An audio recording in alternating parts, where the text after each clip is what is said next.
What's up, guys? Happy St. Patrick's Day.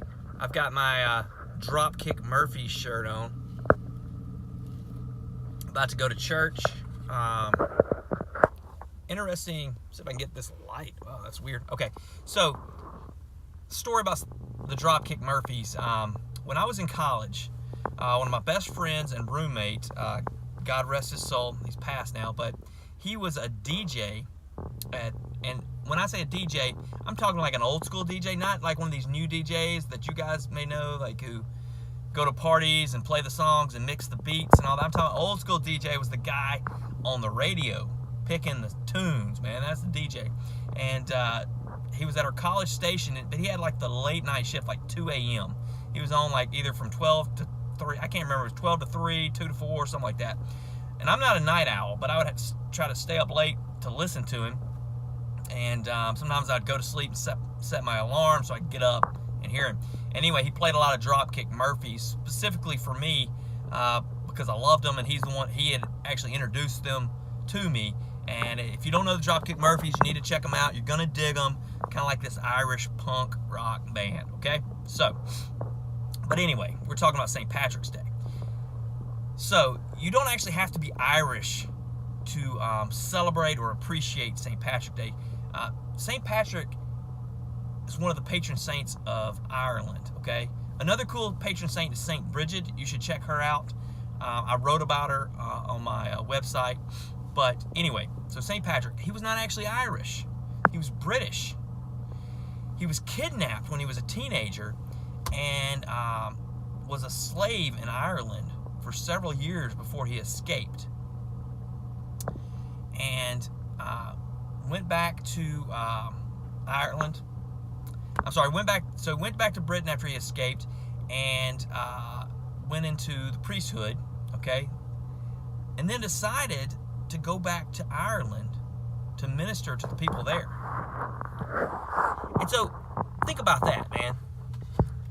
Here's a guy who took like one of the worst things that could ever happen to you.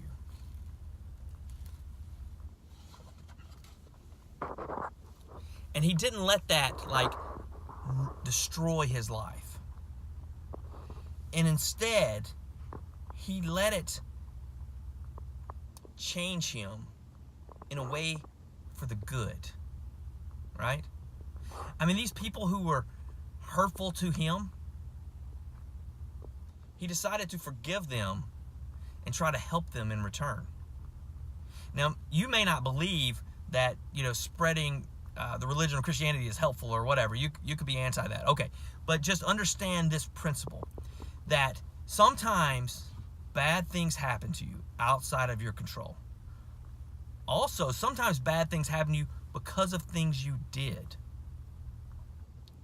And I treat a lot of people who live lives being overwhelmed by guilt and by the past. Like the past has chained them down, man. That yoke of oppression is just almost, it's too much for them to bear. And the reason it's too much to bear is because you shouldn't be bearing it. At some point, you've got to let go of that past, but understand that everything that happened to you, everything bad, everything good, it's made you who you are today. And I promise you, the person you are today is stronger. Okay? Braver, bolder than the person you were yesterday. And I'm not saying that it's a good thing that those bad things happen. No. No. I'm saying that even though they happened, you're someone today that can now be stronger for tomorrow.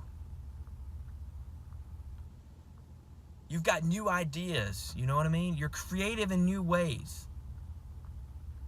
All those things that were set out against you to hold you back, you're still here, man. You're still going strong. It didn't stop you then. It's not going to stop you now. And that's what I want you to think about this St. Patrick's Day. The St. Patrick's Day is more than just a feast and a celebration of life. It is that. But it's also This idea that you can come back from horrible circumstances and build a life worth living. Happy St. Patrick's Day, guys.